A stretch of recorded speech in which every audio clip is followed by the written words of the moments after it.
Good morning, everyone. Agut Evach. Shavua Tov. We're continuing here in the Kitzur Shulchan Aruch in the laws of Chodesh Elul, which is coming up upon us in just a little bit more than a week. Noyegin liskaya shofar b'chodesh zeh. The custom is to blow the shofar during the month of Elul. Umaschilin b'yom beis the Rosh Chodesh. We begin from the second day of Rosh Chodesh. V'saykim b'chol yom la'achat tfilas shachris, and we blow every morning after the Shachris prayer.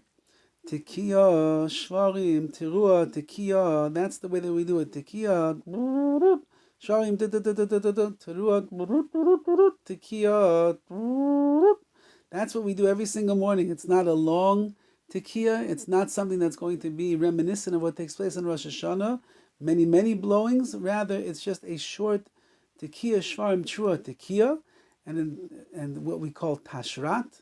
And in that way, we begin to prepare ourselves for the Yemei Adin. Chutz me'erev Rosh Hashanah, except on Erev Rosh Hashanah, which is the Shacharis, which will take place before the evening of Rosh Hashanah.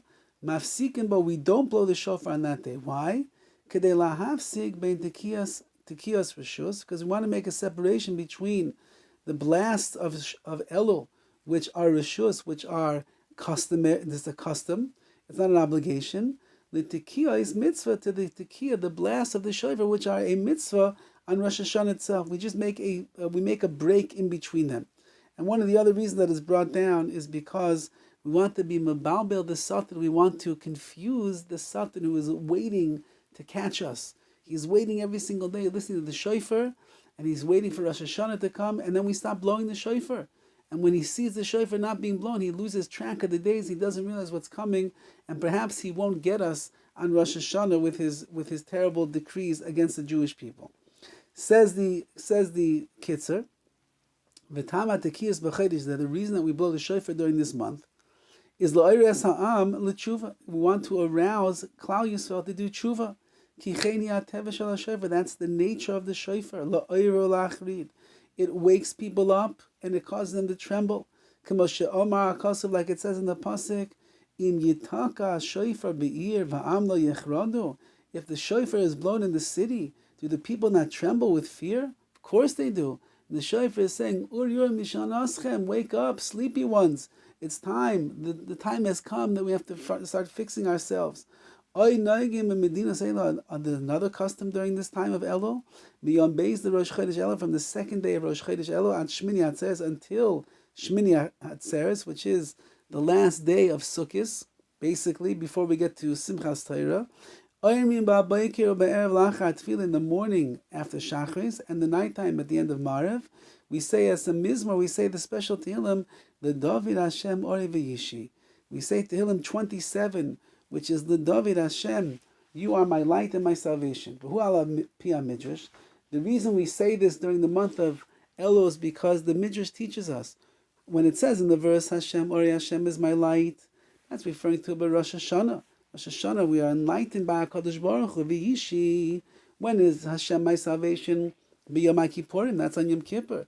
And then it says later in the verse, Ki yitzpeneni b'sukkah, Hashem, you will shelter me in your sukkah. That's a remez of sukkah. That's referring to sukkah. So the whole Tehillim over here is talking about the month of Elul and beyond. There are those who have a custom to say Tehillim together with the tzibor b'chol makom lefi menago. Every place should do according to what their custom is. Mishenichnas Elul ad Yom HaKippurim, from the time that Elul begins until Yom Kippur. When you write a letter to your friend, either somewhere in the beginning of the letter or at the end of the letter, you should make the following reference. You're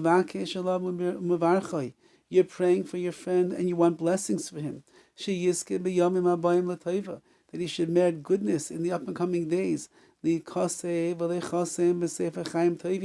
it should be inscribed and sealed in the book of life.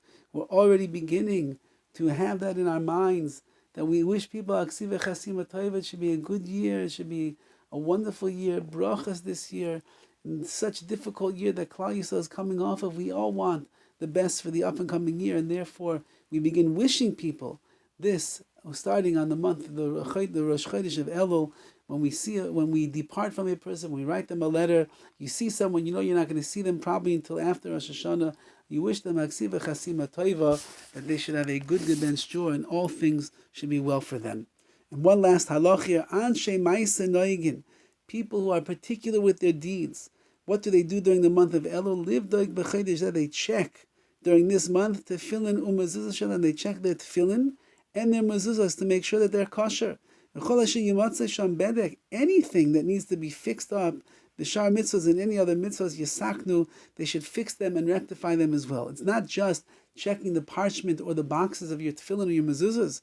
Rather, any mitzvah that you feel that you are waning in, that you need to make some corrections in, maybe it's in your davening, maybe it's in the laws of Lashon Hara, maybe it's in Hilchas Shabbos, maybe it's in your Shalom Bayis, maybe it's in your Midas, maybe it's in controlling your Yetzer Hara. Whatever it might be, this is the month to begin making tikkunim, making corrections for ourselves, so that we will be ready in our best possible way to stand before our Kodesh Baruch Hu on the Yom Adin, on the days of judgment on Rosh Hashanah.